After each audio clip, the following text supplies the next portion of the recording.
અને એ નહીં જેવી વસ્તુને મૂકવા પણ હાથમાં થઈ જાય, કાટલા દાડથી ઢોલકા વગાડીએ તોય હજુ વિચાર કરે કે આ મૂકવું કે ના મૂકવું. ટીવીની વાતો કેટલી કરીએ છીએ તોય હજુ ઘરમાંથી કાઢતા કઠણ થાય.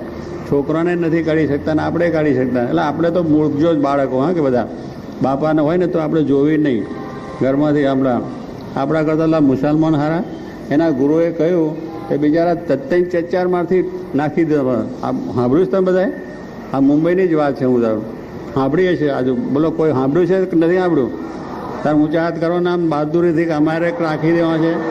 ઘરમાંથી કાઢી કાઢીને ઠપકારો ને હેઠા ભટ્ટ થઈ જાય. એનો ગુચ્ચો મૂકીને દરિયા ભેગા કરવાનો. કાં તો આ જો મુસલમાનો એના ગુરુના આજ્ઞાને એને સમજ્યા તો એ કરે છે. તમને સર્વોપરી ભગવાન મળ્યા, સર્વોપરી ગુરુ મળ્યા છે, તોય મનમાં બીક લાગે, હો શું થશે, શું થશે, અરે શું થવાનું છે. એમાં કંઈ મરી જવાનું નથી કે ઘરબાર વગરના થવાના નથી. ટીવી જશે તો ઘરબારવાળા થઈશું અને સુખી થઈશું. એ જો ટીવી જશે તો આ બધું થશે, વ્યસન જશે તો બધું થશે. તો આવા એક માણસો પણ જો આપણને એ રીતે કહેતા હોય તો પછી એમાં કાઢવામાં વાંધો શું છે? એ કંઈક કોઈ દુઃખી થઈ જવાના. પણ કહેવાનું શું કે એટલું બધું કે આ કેમ મુકાય, કેમ છોડાયેલા? ભગવાન આપણે મૂકવાની વાત નથી. આ વસ્તુ તો આપણે મૂકવાની જ વસ્તુ છે. સાંભળીએ છીએ, જાણીએ છીએ તોય મનમાંથી આમ ફડફડાટ થઈ છે. શું થશે, કેમ થશે? કશું થવાનું નથી, કાંઈ થવાનું નથી. માટે બધા બળથી રાખ. એટલે બાળકો સાંભળો, આપણે ટીવી ઘરમાં છે કે બધા નહીં? આપણે જોવાની નહીં કોઈ. હા, અભ્યાસ કરીએ છીએ ને આપણે, પાસ થવું છે. તમે બધા તો વાતો સારી કરી. આ બધા સ્ટેજ ઉપર બેઠા છે ને એ બધા તો પ્રતિજ્ઞા પૂરેપૂરી લેજો. કરવી છે પ્રતિજ્ઞા? હે બધા છોડી? એમ નહીં, આમ બરાબર ઉંમરથી કહેવું છે કે આ છોડી છે. હા, આ તો મરતી કાં લાવવા નહીં. બધા બાળકોને તો પહેલેથી તૈયાર કરો એટલે આ ડોહા કંઈક સમજે કે આમાં કંઈક મલ નથી.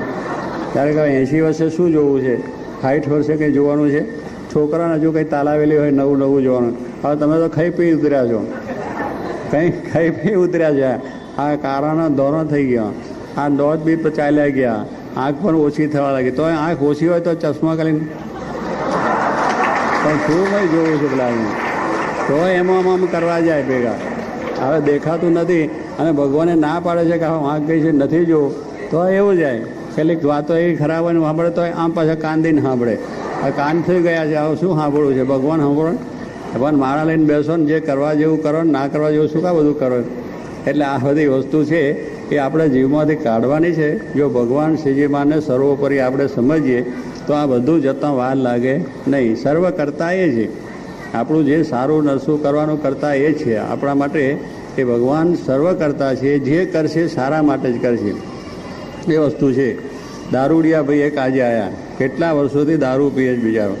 એટલે એના પગને એ થઈ ગયો છે ને આમ હાથનો ધૂજે છે ને આમ શરીરને આંખો ને બાંખો બધું હાવ મરવા જેવો પડ્યો છે. તોય દારૂ છોડવા માટે બિચારા વળી એને પહેલાં હગાવાલા લઈને આવ્યા કે સ્વાઈ કરો. મેં કહ્યું તારે છોડવો છે, વિચાર છે? તો આ છોડવો છે. તો છોડવો હોય તો પણ આ તારે મનમાંથી કાઢીશ તો થશે ને કે નહીં થાય.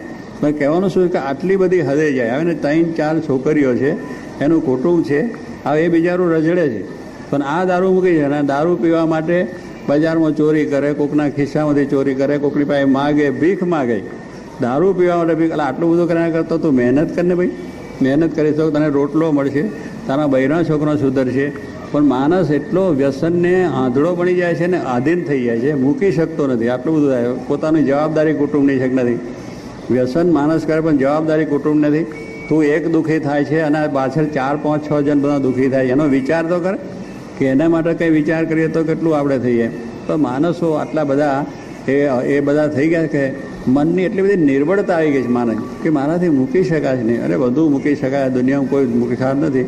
બધા બૈરા છોકરા રખડતા મૂકે છે તો એના કરતાં દારૂ મૂકી દે ને ભાઈ, એમાં શું ખોટું છે? પેલા બિચારા રજડી પડ્યા છે એને માટે વિચાર નથી કરતો પણ આવી રીતે દુઃખી થઈ જાય છે. એટલે આ બધી વસ્તુ છે. તમાકુ સ્વાઈ કે ખાવી પીવીને સૂંઘવી બધી રીતે નિષેધ છે. તમાકુ ખાવામાં આવે છે, પાન પરાગ બીજું ત્રીજું આલા ચૂનો ચોપડીને નાખે છે અને આ પ્રમાણે બીડીમાં પીવામાં આવે છે અને પછી ચીકણીઓ આમ કરે છે. કે આ બધી વસ્તુ છે એ નુકસાનકારક જ છે.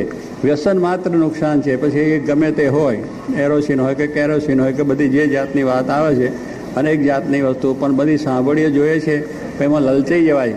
એટલે બીજું બધું નથી હોતું પણ હજુ તમાકુ જેવું કે આ જે થોડું ઘણું એ આપણામાં રહી જાય છે.